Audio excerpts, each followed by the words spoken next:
I particularly chose to concentrate on the Gulf of Guinea because I happen to be in the Gulf of Guinea for maybe close to 15 years. Equatorial Guinea, Sao Tome, Cameroon, and of course being a Nigerian. Nigeria, of course, is a global and a key regional player in the petroleum sector. We have signed and ratified many bilateral and multilateral agreements that will enable her as a nation to safeguard, advance, and protect her national interests. This prioritization will limit itself to the petroleum sector in the Gulf of Guinea areas only. Example of multilateral and agreements in place that offer Nigeria participation in the sector include, of course, we're a member of OPEC, APA. We have signed the West African Gas Pipeline, as the GM just said. The President is due to commission it shortly. And that we've put in place the Gulf of Guinea Commission, which recently took off with the headquarters in Angola. I'll come back to that later. At the bilateral level, we will look at the arrangements we had with Equatorial Guinea, the Democratic Republic of Sao Tome and Principe, and the opportunities they offer to both international and local investors.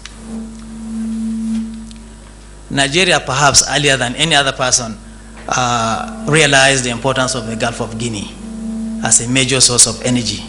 Consequently, we took a decision in the late 80s to systematically negotiate and delineate our maritime boundary with all our neighboring countries, for the simple reason that if we don't do it, there will be conflicts. Of course, I don't want to go into the various conflicts. I'll touch on it a little bit. We took that decision in 1988 and had several cooperation workshops to how do we go about demarcating our maritime boundary, to put in place agreements and understanding between the various countries to come to an understanding on how do we tackle this problem so that we'll allow investors from other parts of the world and as well as Nigerians to operate peacefully. Now, the above exercise brought about agreements that offer huge investment opportunities to foreign companies and Nigerian companies alike in the region. Because talking about bilateral and multilateral agreements is a wide field, I will dwell on two key areas. An example of bilateral agreement that we had, which has offered opportunities to Nigerian investors and foreigners. Then give an example of a multilateral agreement that we have in place. Fortunately, the GMD NNPC is here. He participated in some of them, and Philip Chukudu is here too. He participated in some of them, and the gentleman from DPR. One typical example of the agreement we had following the maritime boundary agreement with Equatorial Guinea is international unitization. It's the first of its kind by Nigeria. Now, the maritime boundary with Equatorial Guinea offered us a lot of experience both in government and out of government. It offers us an opportunity for investment, and there will be a lot of them coming in the future as this unfolds. But what we did when we negotiated the maritime boundary, the negotiators were crafty enough to put in place agreement that ensures international unitization and cooperation between the two countries to make sure that we have projects in place for the two countries to take advantage. Especially Equatorial Guinea being a country that is just coming into the oil industry to benefit from our own experience. And they have not done badly. But I am happy to be here to put in place that if there is any country that has helped Nigeria in the recent past, is Equatorial Guinea. We too, we have done a lot for them, but when I go into the next slide, I'll show you how Equatorial Guinea was able to assist us more than we thought they could. I will go into the next, the unitization of Zafira Ekanga, of course, offers Nigeria about 62 million barrels that we are taking today. The agreement is for 25 years, but we've already started getting this petroleum already. Initially, the agreement was for 52 million barrels, but we later on had redetermination, and the reserve was increased to 62 million barrels. If you calculate, at the time we had the agreement, oil price was at $20 per barrel. Now oil is almost over 50. So if you look at the revenue we would generate from this unitization, is huge amount of money, and this would have been lost revenue. Why lost revenue is, if you look at the investment you are going to put in place to get this oil, if you are not using the facility in Equatorial Guinea, it would have been senseless as of that time. But because we were able to have good relations with Equatorial Guinea, put that clause, Article 6.2 of the treaty, which says Nigeria will only accept this treaty if Equatorial Guinea accepts to agree that all hydrocarbons that straddle the boundary from the tri-point with Cameroon down to the south would be unitized. We were crafty because we had an advantage of having excellent geologists on our team to tell us some of the fields there would not be viable on a standalone basis. So we were properly advised to put that clause, and they agreed. And of course, they had to agree because Equatorial Guinea, as of that time, had only the Block B, mobile Block B, owned by UMC and called the Zafiro field. Desperately, they wanted that field to be left, it should not be disturbed, because that was a main source of revenue. So they had to agree to this agreement, and we took advantage of that, and then we are getting, in quotes, free of charge, almost over $2 billion.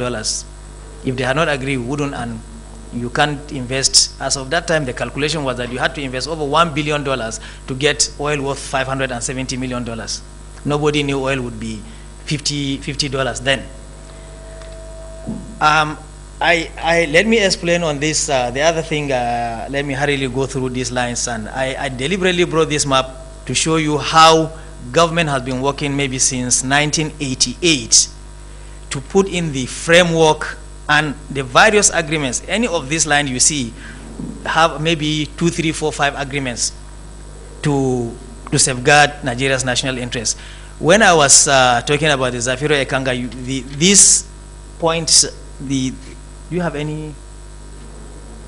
At the top of you can see at the top of that line there is a small kink.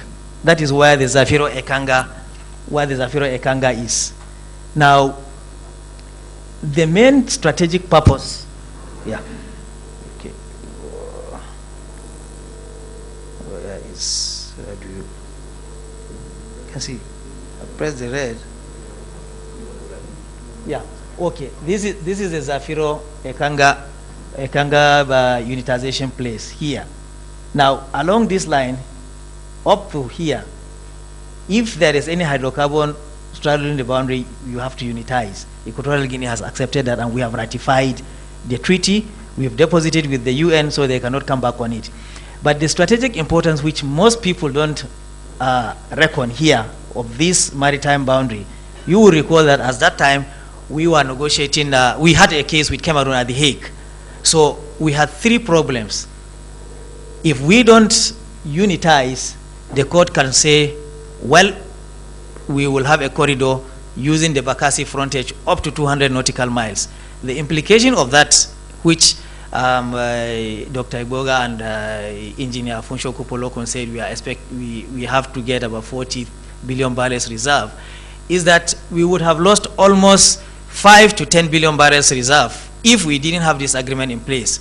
Because at the ICJ, the legal, maybe we have some legal luminaries here who will tell us that if we had not unitized Zafiro to block Cameroon from getting access to the high seas, the court would have given them a corridor up to 200 nautical miles. They did it in North Sea.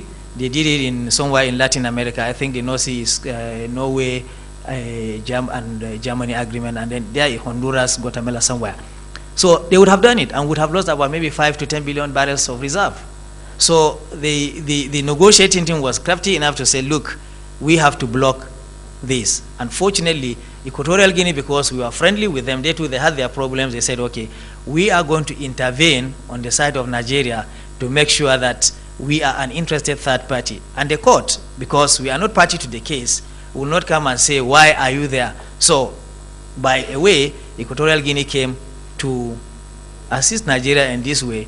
Of course, at that time, it was strategic. Nobody will talk. The gentleman from DPR who are here will add if I forget anything. So we were very lucky to have various experienced people to advise us on this, and we were able to save almost between 5 to 6 billion barrels of reserve. Why I said, because most of these our prolific blocks that they have been explaining, the line will pass through it, because Cameroon's claim line was somewhere here. From here, you see, this is the Bakassi frontage. They drew their line here up to here. So in effect, Nigeria would have no boundary with either Equatorial Guinea or Sao Tome. So we would be left with boundary here on the JDZ here. I'll talk about that later. So we would have been here.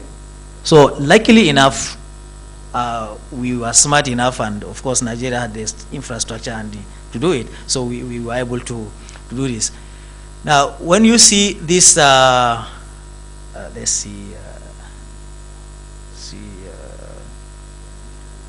Now, before I go to the Gulf of Guinea and I will talk about the JDZ. Now, what is left here? Still, there is a problem hanging here. The court said we have to draw a line to a tripoint between Nigeria, Equatorial Guinea, and Cameroon. That has not been done. There is still some problems, but I think that is being handled by the Boundary Commission. We will get to that. That has to be done if the whole chapter is to be closed. I will talk on this there and then go back to the next slides. Now the JDZ. This I showed you the map of the JDZ. Let me talk. This is the JDZ, and this agreement was also negotiated by Nigeria. And the reasoning we had to negotiate the Joint Development Zone Treaty is Sao Tome refused to agree on the maritime boundary. So what bilateral agreements or multilateral agreement can we put in place to make sure that we safeguard our own territory?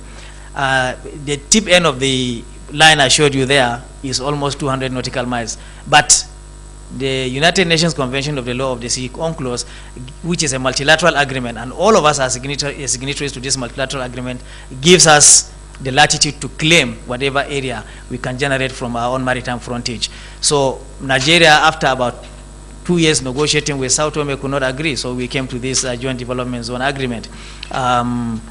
The agreement, of course, you know, the agreement has been signed, it has been ratified, the JDZ is up and running, and they had their first and second licensing round. Blocks have been given out, and drilling took place, I think, last year by Chevron, ExxonMobil, and Dangote that are owners of the block. And some of the companies that have been given these blocks are about to drill. As I talk, tomorrow they are signing one agreement in Sao Tome about drilling of one of the blocks.